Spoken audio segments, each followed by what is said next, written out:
Shit, I got my OBS fixed up, so I'm gonna try to explain to you the thing I wanted to say, show about the chart. So this is the chart I was looking at, and it was somewhere around this day. We were up here when I first like looked at it. Now immediately my eye goes to here. These are equal lows. You see how they're equal, like, are relatively equal. Like this doesn't break through here, this doesn't break through here, and they're all close to each other. And price is up here at this time. Now, basically, what you want to see happen is if you expect prices to go higher, is your best thing would be you want to see price come down and sweep equal lows before before its before its continuation to the upside. Because what it's doing is it's like they call it engineering liquidity.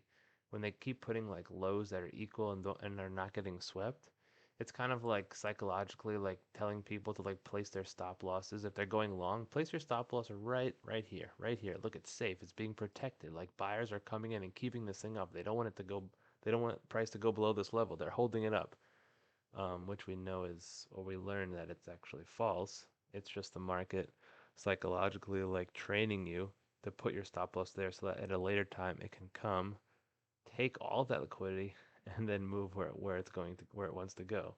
So if you know that ahead of time, your eye gets trained to equal lows and to jagged edges. Basically, where there's a jagged edge and an equal low, automatically you're expecting price to take the equal low, make it jagged, and then continue on its way. So around this day, I'm seeing that, and I'd be like, man, imagine if like I place this blue line there. I'm like, imagine if we can get down to like 14 and then go off. That'd be amazing.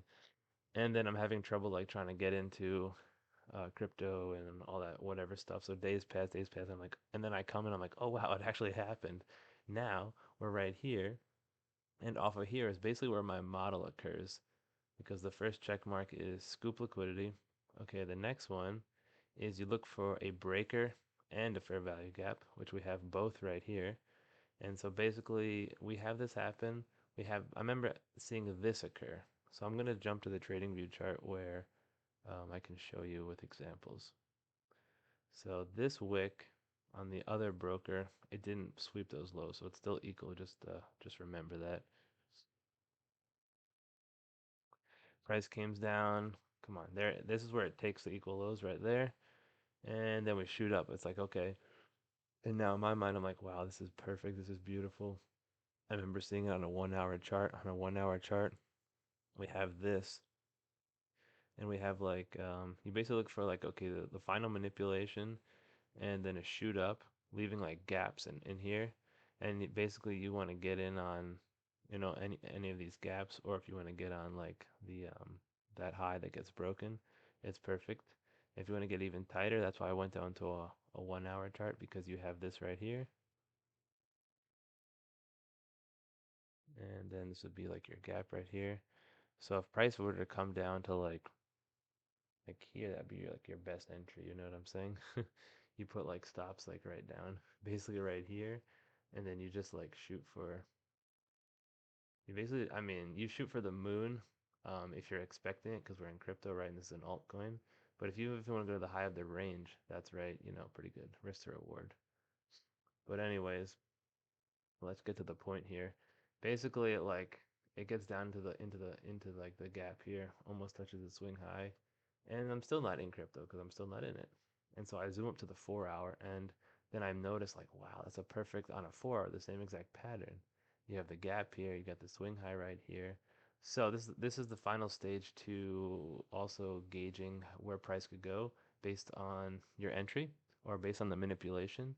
You measure standard deviations of the last manipulation, the final manipulation down, draw it from low to high, and we look for 2, 2.5, and 4. These are very these are levels that price always will draw to. So if you're just into a trade here, and you're not looking to like shoot this thing to the moon, then you're just inside this range from high to low, and you can take partials here in this area, and look how the fourth standard deviation lines up with like the high. So just as a trade idea, you can do something like that. And then of course I was thinking of taking this thing like way up, if it's gonna like, I don't know, 10, 20x, whatever the guy was thinking, then you just get in like super tight like stop loss and you just take this thing up. So that's the gist of what I was trying to say.